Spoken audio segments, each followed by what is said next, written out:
I give you Dr. Laramie Smith.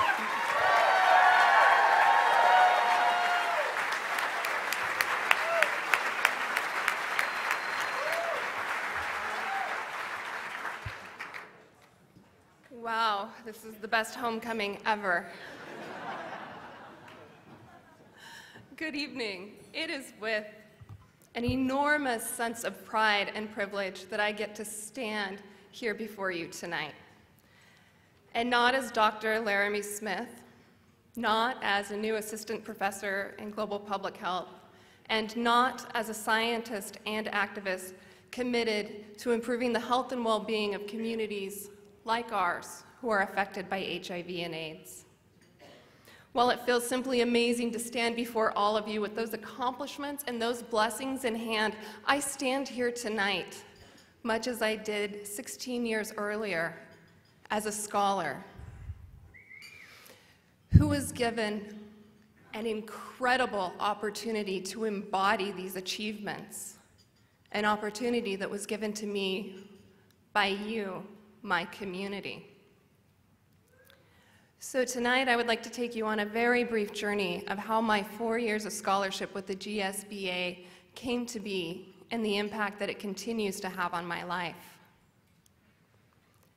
At the age of 16, after coming out to my parents, I faced what we might call a 1.5 years of difficulty at home. Now, that difficulty had a lot to do with my persistence in wanting to go to college, which to my parents meant I wouldn't be home to help out the family financially. It also had something to do with their inability to understand how I could possibly envision a successful future for myself if I persisted in being gay. These tensions were punctuated with periods of time where I would be kicked out of the house for a week or two. But I still managed to pull straight A's in my honors and advanced placement courses. I still worked a part-time job, and I still volunteered regularly because that is what they told me I needed to do to get into college. And I had a blind determination to go. How I would get there, what it would look like, and what opportunities it would open to me in the future were mysteries I couldn't even begin to comprehend. I just knew that I could, and I wanted to do better for myself. Then, in the beginning of my senior year, I came face to face with a challenge I never anticipated.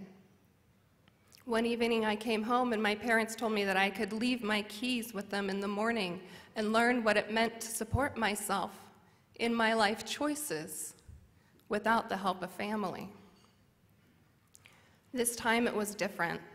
There were no disparaging remarks about my sexuality or my selfishness for wanting to go to school. Neither one would look me in the eye. And in the morning, my mom stood by the front door with her hand reached out for my keys, and I left their home for good with my school bag and the clothes on my back. And there were no words, just the sound of the door locking behind me.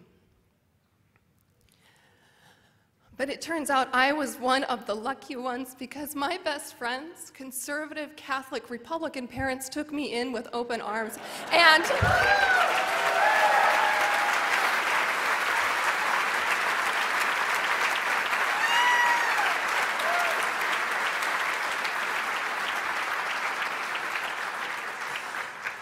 they wholeheartedly supported my decision to go to college. Despite the support, I found that going to college was going to be anything but easy, because with no ID, no social security card, no birth certificate, and parents who refused to acknowledge my existence, I had no legal guardians to sign my college application or financial aid forms, which it turns out meant I had no grounds to technically even apply for college. So to address these barriers meant having to tell perfect strangers over and over again why I needed their help. My parents kicked me out because I am gay. No, not because I was a bad kid, just because I was gay. It meant having to call back to the vital statistics department until I got someone who didn't agree with my parents and wouldn't hang up on me. It meant having to sit in front of a panel of administrators at every college I applied to and explained to them why I couldn't get a parental signature on my application just so they would accept it.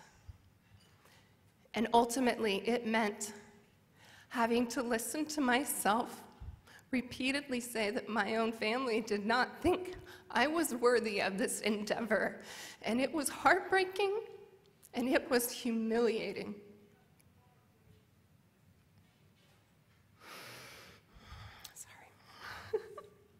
But of course, amidst all of that, I still had to figure out how I was going to pay for college. And I felt at that time that joining the military just simply wasn't going to be an option, so I told the recruiters, when they pulled me out of my AP biology class, I said, if I'm not going to stay in the closet for my parents, I'm sure as shit not going to do it for Uncle Sam.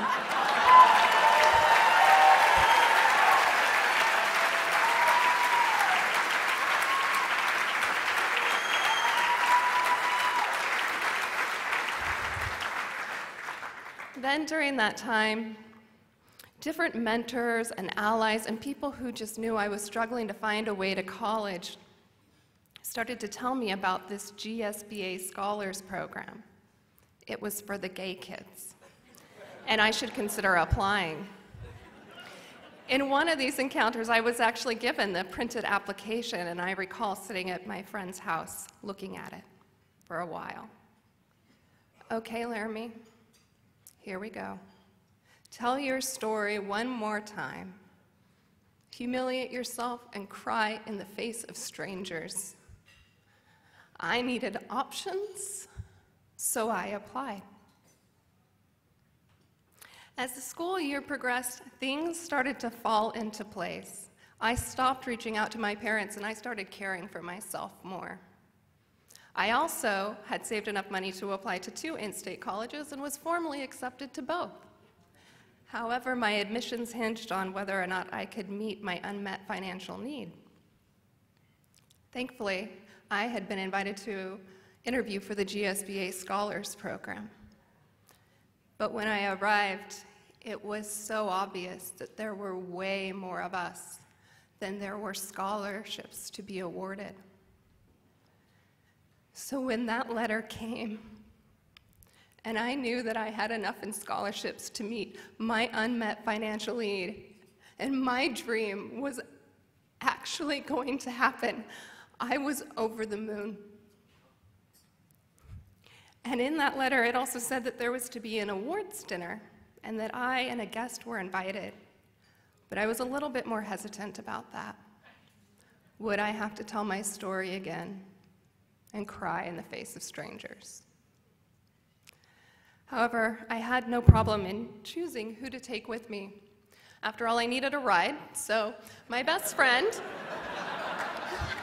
drove us from Olympia to Seattle while I held the map and my breath for what felt like that entire drive.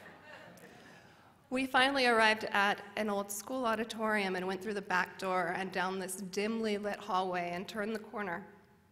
There, someone asked who I was. And at that moment, everything changed.